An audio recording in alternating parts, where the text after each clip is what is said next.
Hello दोस्तों, हिंदी की आशा channel में आपका स्वागत है। आज हम पाठ 10 बड़े भाई साहब के प्रश्न उत्तर करेंगे। निम्नलिखित प्रश्नों के उत्तर 1-2 पंक्तियों में दीजिए। प्रश्न 1, कथानायक की रुचि किन कार्यों में थी? उत्तर, कथानायक की रुचि खेलकूद, मैदानों की सुखद हरियाली, हवा के हल्के हल्के झोंके, फुटबॉल की उछल कूद, वॉलीबॉल की फुर्ती और पतंगबाजी, कागज की तितलियां उड़ाना, चारदीवारी पर चढ़कर नीचे कूदना, फाटक पर सवार होकर उसे आगे पीछे चलाना आदि कार्यों में थी। प्रश्न 2, बड़े भाई साहब छोटे भाई से हर समय पहला सवाल क्या पूछते थे? उत्तर, बड़े भाई छोटे भाई से हर समय एक ही सवाल पूछते थे, कहाँ थे? उसके बाद वे उसे उपदेश देने लगते थे। प्रश्न 3, दूसरी बार पास होने पर छोटे भाई के व्यवहार में क्या परिवर्तन आया? उत्तर, दूसरी बार पास होने पर छोटे भाई के व्यवहार में ये परिवर्तन आया कि वो स्वच्छंद और घमंडी हो गया। वह ये सोचने लगा कि अब पढ़े या न पढ़े, वो पास तो हो ही जाएगा। वह बड़े भाई की सहनशीलता का अनुचित लाभ उठाकर अपना अधिक समय खेलकूद में लगाने लगा। प्रश्न 4, बड़े भाई साहब छोटे भाई से उम्र में कितने बड़े थे और वे कौन सी कक्षा में पढ़ते थे? उत्तर, बड़े भाई साहब लेखक से उम्र में 5 साल बड़े थे। वे 9वीं कक्षा में पढ़ते थे। प्रश्न 5, बड़े भाई साहब दिमाग को आराम देने के लिए क्या करते थे? उत्तर, बड़े भाई साहब दिमाग को आराम देने के लिए कभी कॉपी पर वे कभी किताब के हाशियों पर चिड़ियों, कुत्तों, बिल्लियों के चित्र बनाते थे। कभी कभी वे एक शब्द या वाक्य को अनेक बार लिख डालते, कभी एक शेर शायरी की बार बार सुंदर अक्षरों में नकल करते, कभी ऐसी शब्द रचना करते जो निरर्थक होती, कभी किसी आदमी को चेहरा बनाते। प्रश्न 1, छोटे भाई ने अपनी पढ़ाई का टाइम टेबल बनाते समय क्या क्या सोचा और फिर उसका पालन क्यों नहीं कर पाया? उत्तर, छोटे भाई ने अधिक मन लगाकर पढ़ने का निश्चय कर टाइम टेबल बनाया, जिसमें खेलकूद के लिए कोई स्थान नहीं था। पढ़ाई का टाइम टेबल बनाते समय उसने ये सोचा कि टाइम टेबल बना लेना एक बात है और बनाए गए टाइम टेबल पर अमल करना दूसरी बात है। ये टाइम टेबल का पालन न कर पाया, क्योंकि मैदान की हरियाली, फुटबॉल की उछल कूद, वॉलीबॉल की तेजी और फुर्ती उसे अज्ञात और अनिवार्य रूप से खींच ले जाती और वहां जाते ही वो सब कुछ भूल जाता। प्रश्न 2, एक दिन जब गुल्ली डंडा खेलने के बाद छोटा भाई बड़े भाई साहब के सामने पहुंचा तो उनकी क्या प्रतिक्रिया हुई? उत्तर, छोटा भाई दिन भर गुल्ली डंडा खेलकर बड़े भाई के सामने पहुंचा तो बड़े भाई ने गुस्से में उसे खूब लताड़ा। उसे घमंडी कहा और सर्वनाश होने का डर दिखाया। उसने उसकी सफलता को भी तुक्का बताया और आगे की पढ़ाई का भय दिखलाया। प्रश्न 3, बड़े भाई साहब को अपने मन की इच्छाएं क्यों दबानी पड़ती थीं? उत्तर, बड़े भाई साहब बड़े होने के नाते यही चाहते और कोशिश करते थे कि वे जो कुछ भी करें, वह छोटे भाई के लिए एक उदाहरण का काम करे। उन्हें अपने नैतिक कर्तव्य का बोध था कि स्वयं अनुशासित रहकर ही वे भाई को अनुशासन में रख पाएंगे। इस आदर्श तथा गरिमामयी स्थिति को बनाए रखने के लिए उन्हें अपने मन की इच्छाएं दबानी पड़ती थीं। प्रश्न 4, बड़े भाई साहब छोटे भाई को क्या सलाह देते थे और क्यों? उत्तर, बड़े भाई साहब छोटे भाई को दिन रात पढ़ने तथा खेल कूद में समय न गंवाने की सलाह देते थे। वे बड़ा होने के कारण उसे राह पर चलाना अपना कर्तव्य समझते थे। प्रश्न 5, छोटे भाई ने बड़े भाई साहब के नर्म व्यवहार का क्या फायदा उठाया? उत्तर, छोटे भाई, लेखक, ने बड़े भाई साहब के नर्म व्यवहार का अनुचित फायदा उठाया, जिससे उसकी स्वच्छंदता बढ़ गई और उसने पढ़ना लिखना बंद कर दिया। उसके मन में ये भावना बलवती हो गई कि वो पढ़े या न पढ़े परीक्षा में पास अवश्य हो जाएगा।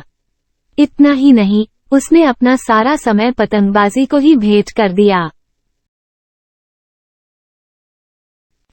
निम्नलिखित प्रश्नों के उत्तर 50-60 शब्दों में लिखिए। प्रश्न 1, बड़े भाई की डांट फटकार अगर न मिलती तो क्या छोटा भाई कक्षा में अव्वल आता? अपने विचार प्रकट कीजिए। उत्तर, मेरे विचार में ये सच है कि अगर बड़े भाई की डांट फटकार छोटे भाई को न मिलती तो वो कक्षा में कभी भी अव्वल नहीं आता।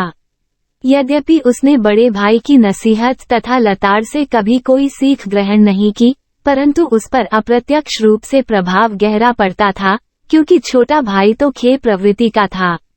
बड़े भाई की डांट फटकार की ही भूमिका ने उसे कक्षा में प्रथम आने में सहायता की तथा उसकी चंचलता पर नियंत्रण रखा।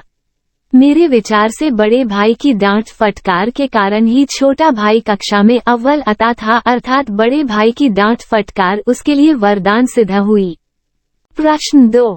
इस पाठ में लेखक ने समूची शिक्षा के किन तौर तरीकों पर व्यंग्य किया है? क्या आप उनके विचार से सहमत हैं? उत्तर। एक दिन जब गुल्ली डंडा खेलने के बाद छोटा भाई बड़े भाई साहब के सामने पहुंचा तो उन्होंने रौद्र रूप धारण कर पूछा, कहाँ थे?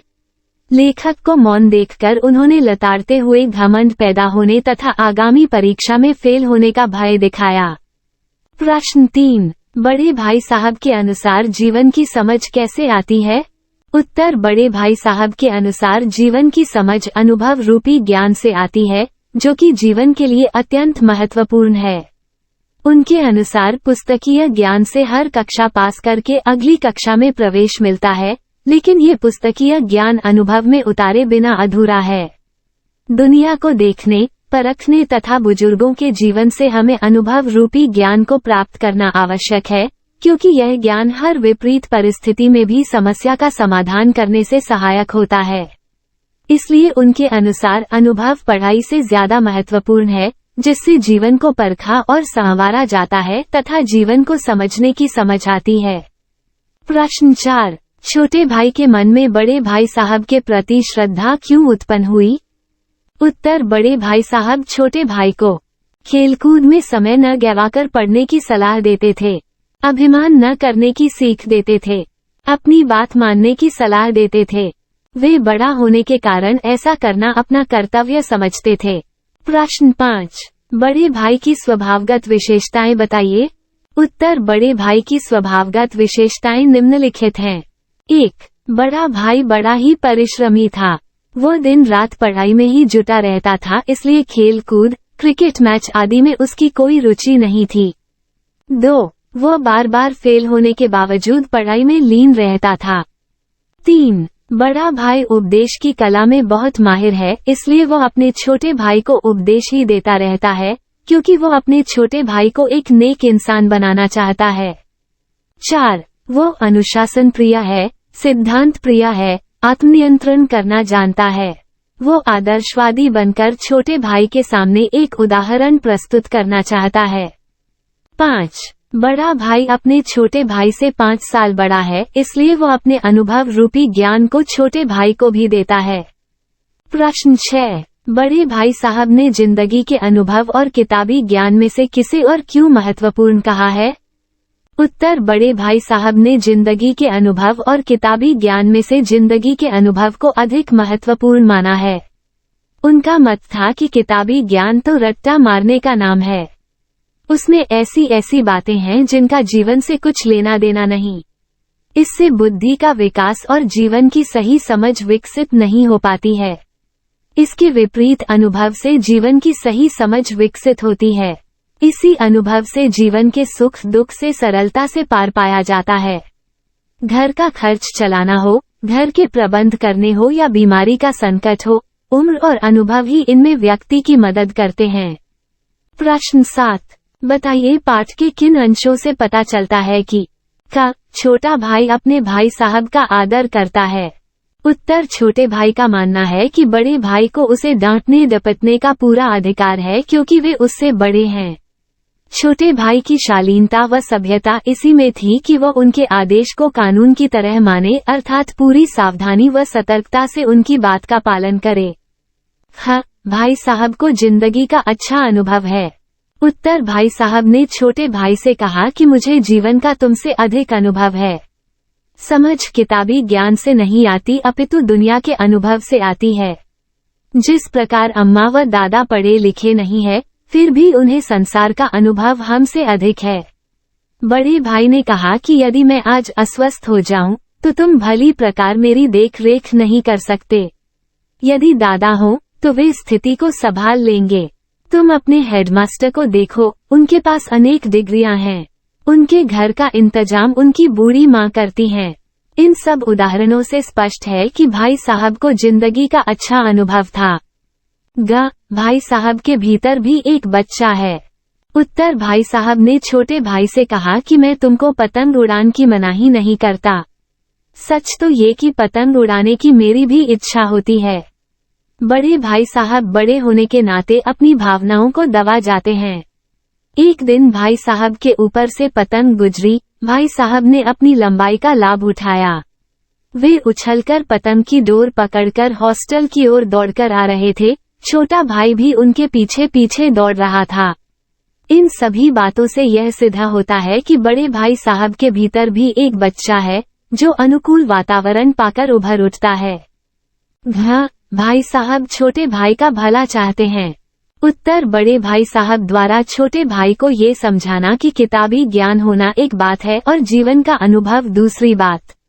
तुम पढ़ाई में परीक्षा पास करके मेरे पास आ गए हो, लेकिन ये याद रखो कि मैं तुमसे बड़ा हूँ और तुम मुझसे छोटे हो।